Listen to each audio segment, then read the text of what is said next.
This is the Sunshine Cathedral perspective. Marjorie Taylor Greene reintroduces a bill to ban trans youth care. Marjorie Taylor Greene introduced a bill to put doctors who treat trans kids in jail. The Republican Congressmember from Georgia reintroduced her bill to ban gender-affirming care for transgender youth and make accessing gender-affirming care more difficult for adults. The Protect Children's Innocence Act, which Greene introduced in previous sessions of Congress, would make it a felony for doctors to follow the standard of care for gender dysphoria with trans youth. It would ban federal funds, including Medicaid funds, from being used for gender-affirming care for transgender people, ban medical schools from teaching about gender-affirming care, stop health care plans under the Affordable Care Act from funding gender-affirming care, and ban anyone found to have performed gender-affirming care from immigrating to the United States. Advocates of transgender equality point out that trans people don't want to change their gender, instead describing transitioning as living authentically. Gender-affirming care for trans minors is supported by the American Medical Association, the Endocrine Society, and other leading medical organizations. The AMA recently issued a resolution reaffirming its support for gender-affirming care based on scientific evidence.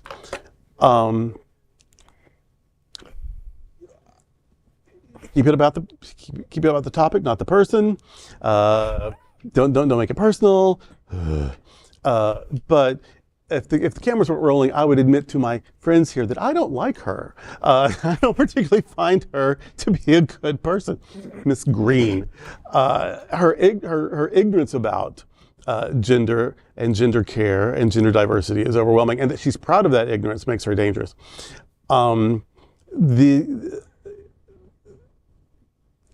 When the medical professionals, when the Endocrine Society, when the Medical Association, American Medical Association, when the Pediatric Association, when the legal, when the social work, when the psychological, when all of the peer-reviewed sciences agree, then her opinion is meaningless to me. Like, we know. And regardless of the science, regardless of your opinion, we are talking about 1% at most, maybe 2% at most of the population. Not all of whom are going to be out, not all of whom are going to seek for a lot of medical care. Some people get top surgery, not bottom. Some people don't get surgery, but they do take the hormones. There's all kinds of different ways to go. And so the people that they are trying to erase and silence and demonize, why? Yeah. If every single one of them got together and armed themselves and tried to make trouble, the local fire department could put it out with hoses. I mean, we're not talking about a lot of people.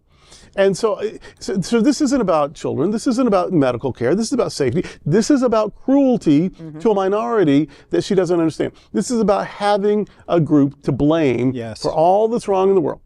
And she wants, this is what just spins me into a blind rage almost, when they want to make something a felony while she supports a person who is a 34-time convicted felon. And without intervention of the Supreme Court, would be paying for that. But somehow he, as long as he can be president, gets a pass. He doesn't have to pay for those past sins, even though he's been convicted for 34 felonies. You don't get to be up his ass trying to make somebody else's life a felony. I can't stand it. It's ugly, it's cruel, it's evil, it's mean. It has nothing to do with good legislation or national security or children's safety. It's just mean. And all from a party that is being led by this golden calf of an idol with all the intelligence and integrity of an idol, who is a twice impeached, adjudicated rapist, 34-time felon, chronic liar, that this person is okay, but you want to legislate against the most vulnerable segment of our society. That makes her a bad person. Yeah. That makes that agenda a cruel agenda. And until we hold the president at the top accountable for his grievous sins, starting with January the 6th, way back when, until we hold him accountable, don't be coming for anybody else. I tell you, it hurts. But before I go any further, I know you didn't want to get personal and all of that, but let me just for a moment. Why don't we ban bleach for hair?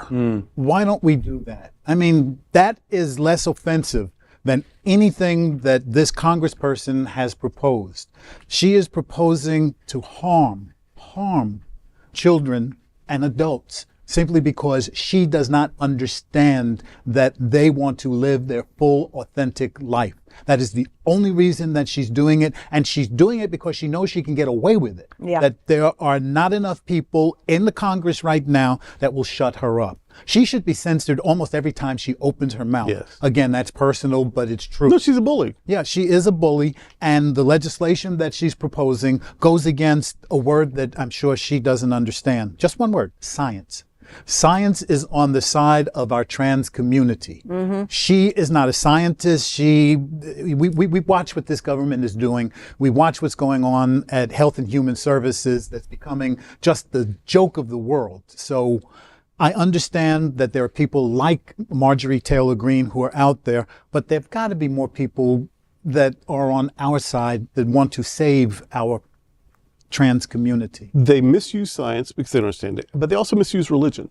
We recently, Robert and I we talk with theologians all the time. We have a show, and one of them was Carter Hayward, feminist, queer theologian, one of the first women Episcopal priests. Just whatever. She's an icon.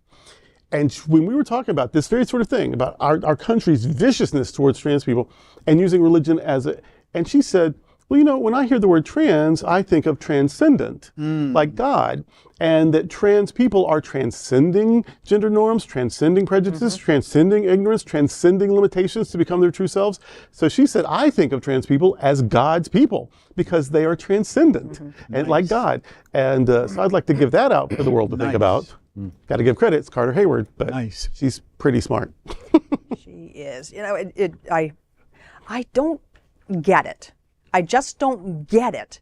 And I don't really know what I have to say beyond that. Yeah. I wish she would just mind her own business. She's targeting people who are the most vulnerable in our society for no reason other than to appease her base. Yeah. And honest to God, it just pisses me off, and I don't know what else to say about it. Well, there it is. Yeah. Amen. That was great. It makes me angry, and I don't know what to do with my anger. There you go. Who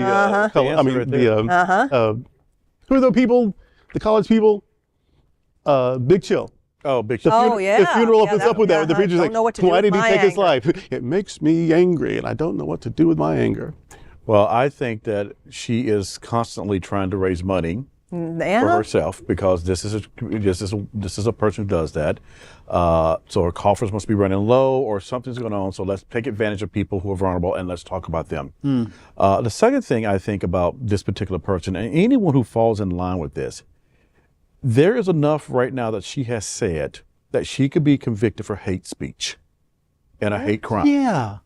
She has said enough. Thing anymore? She's implicated. Do we still care about that? You wonder. But she said enough. It's enough because she is targeting people. That's hate. That is a part of a hate speech that's trying to be passed. Like denying the medical care. And all this stuff. But that's hate speech. This is the person who's doing hate speech. They need to censor her. They need to remove her. People don't vote for her again. Whatever she's done, don't vote for her again. She's not worth your vote. And secondly, people who do these kinds of actions, you said they like.